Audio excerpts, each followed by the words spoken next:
We would like to welcome you to the City of Fun and Adventure, or shall I say, it is the City of Creative Industry Hub and Convention in Southern Luzon. Creative industries is defined as trades involving persons, whether natural or juridical, that produce cultural, artistic, and innovative goods and services originating in human creativity.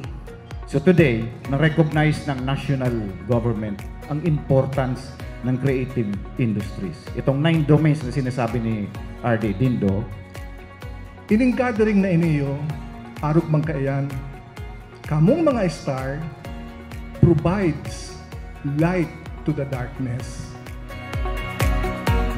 So I encourage Legazpi City to apply to the UNESCO Creative Cities Network in the 2025 cycle and to start as early as now, as I know it will be a very tough race, but I'm sure that there's so much in Legazpi City that is truly creative and world-class and worth bannering and announcing to the whole world.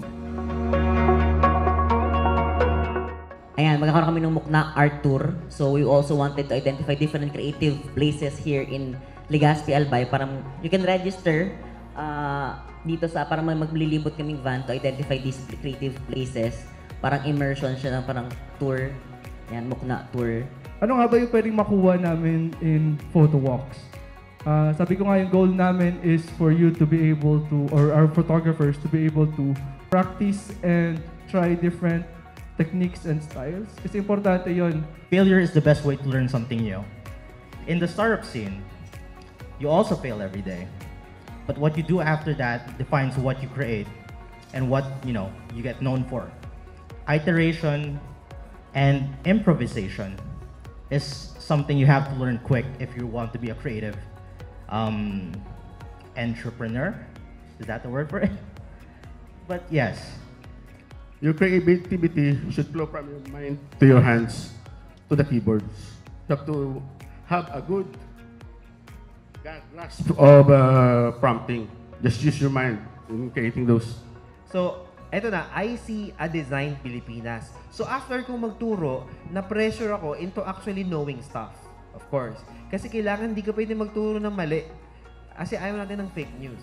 So, because of that, na lumawak din yung pag-appreciate ko sa design. Sobrang gifted ang mga tao dito. Sobrang artistic ang mga tao dito. Malawak na malawak ang creativity na meron ang isang Bicolano. At ang mismong creative journey na meron, malawak na malawak. So, trust your gift kung ano yon, tapos follow through kung saan kayo gusto nyo ang creative journey nyo pumunta. At marahil,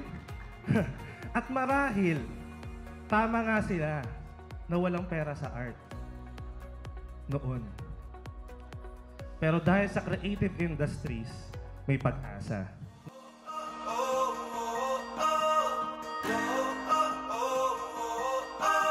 As we have seen in this exemplary set of Filipino creatives, the Philippines has high potential for growth in sectors such as game development, animation, advertising, furniture design, fashion design, music, film, and visual arts.